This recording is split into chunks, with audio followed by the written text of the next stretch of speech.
కన్యా రాశి వారికి ఈ వారం మిశ్రమమైనటువంటి గ్రహస్థితి గోచరిస్తూ ఉన్నది. ఈ రాశికి డైరెక్ట్ గా అంటే సప్తమ స్థానంలోనే గ్రహాలన్నీ ఉన్నాయి. రవి, శుక్ర, బుధ, రాహు.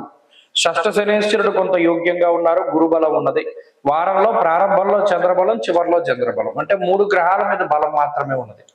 సప్తమ స్థానంలో రవి. ప్రధానంగా ఇక్కడ మనకి దృష్టి పడేది ఎక్కడ అంటే సప్తమ రవి, సప్తమంలో ఉన్న గ్రహాలపై శని కర్తరి యొక్క దోషం అనేటువంటిది ప్రధానంగా కనబడుతుంది.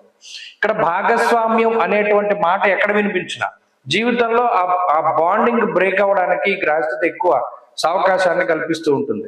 సామంత జన విద్వేష ధారాపీడ సుతామయం అన్నారు. అంటే ఇక్కడ సంతానానికి సంబంధించినటువంటి సమస్యని ఈ గ్రహస్థితి సూచిస్తుంది. అంటే వాళ్ళకి ఆరోగ్యమే సమస్య అనేటువంటిది కాదు, సంతానం వల్ల మీకు సమస్య. అంటే మీకు ప్రతికూలంగా వాళ్ళు మాట్లాడుతూ ఉంటారు, మీరు వద్దన్న పని చేస్తూ ఉంటారు, మీరు వెళ్ళొద్దన్న చోటుకి వెళ్తారు, అదొక కంటకంగా తయారవుతారు. అలాగే ఈ శనికర్తరి యొక్క దోషం ఎప్పుడైతే ఉన్నదో సామంత జన విద్వేష. ఇప్పటి వరకు మనకి నమ్మకస్తుడుగా ఉన్నటువంటి వాడు తిరగబడతాడు. ఇప్పటి వరకు మనకి నమ్మిన బంటారా వీడు మనకున్నాడరా, మనకున్న స్ట్రెంత్లో వీడు ఒకడు చెప్పింది చేస్తాడు, ఏదైనా పనికి అడ్డుపడతాడంటే వాడే ఇవాళ ఏకుమైకే కూర్చుంటాడు, మీకు వ్యతిరేకంగా మాట్లాడతాడు, మీ రహస్యాలన్నీ బట్టబయలు చేస్తూ ఉంటాడు. ఇలా వాళ్ళు మీ కింద ఉండేటువంటి వారు వ్యతిరేకులు అవుతూ ఉన్నారు. మీరు ఏదైనా ఉన్నత అధికారి అనుకోండి, మీ కింద ఉన్నటువంటి వాళ్ళందరూ మీ మీద వ్యతిరేకమైనటువంటి భావంతో ఉంటారు.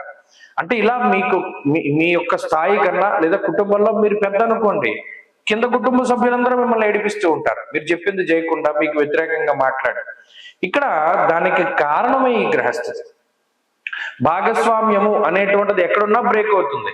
అందుకని మీరు చూడండి, కన్యా రాశి వారు ఎవరైతే పార్ట్నర్షిప్ లో వ్యాపారం చేస్తూ ఉన్నారో వారిలో మధ్యలో పొరపచ్చాలు రావడానికి అవకాశం ఉంటాయి. కాబట్టి ఈ గ్రహస్థితి ఆ రకంగా ఇబ్బంది పెట్టడానికి అవకాశాన్ని కల్పిస్తుంది. అయితే ఇది ఎవరికి ఉపయోగపడుతుంది? దేశాంతరవాసం చేసేటువంటి వాళ్ళు, విదేశాల్లో ఉన్నటువంటి వారికి ఇది అనుకూలమైనటువంటి ఫలితాన్ని ఇస్తుంది. అక్కడ స్థిర నివాసము, ఉద్యోగం ఇటువంటివి బాగుంటాయి. ఆర్థిక పరిస్థితులు అనుకూలంగానే ఉన్నాయి, ఎందుకంటే గురుబలం ఉంది, శని బలం ఉంది. కాబట్టి ఆర్థికంగా ఇదేమి ఇబ్బంది పెట్టదు, ఆరోగ్యపరంగా కూడా ఇబ్బంది పెట్టదు. ఇది మిమ్మల్ని మానసికంగానే ఇబ్బంది పెడుతుంది. ఈ గ్రహస్థితి ఎంతసేపు కూడా ఒత్తిడి పెంచుతూ ఉంటుంది. ఓ చోట ఉన్నప్పుడు కాన్సన్ట్రేషన్ ఉండదు, ఎక్కడో ఆలోచిస్తూ ఉంటారు. ఇటువంటి వాటికే ఈ గ్రహస్థితి కారణమవుతుంది తప్పితే అన్యత్రా ఇంకేవి కూడా ఈ గ్రహస్థితి మిమ్మల్ని బాధించడానికి అవకాశం లేదు. ఆ మానసిక ఒత్తిడిని కూడా మనం తగ్గించుకోవాలి అనుకున్నప్పుడు చక్కగా ఏం చేయాలి అంటే చంద్రుని యొక్క ఆరాధన.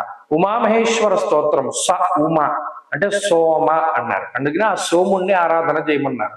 ఉమామహేశ్వర స్తోత్రాన్ని ప్రతినిత్యం చదువుకోండి, మానసిక సంఘర్షణలు పోతాయి.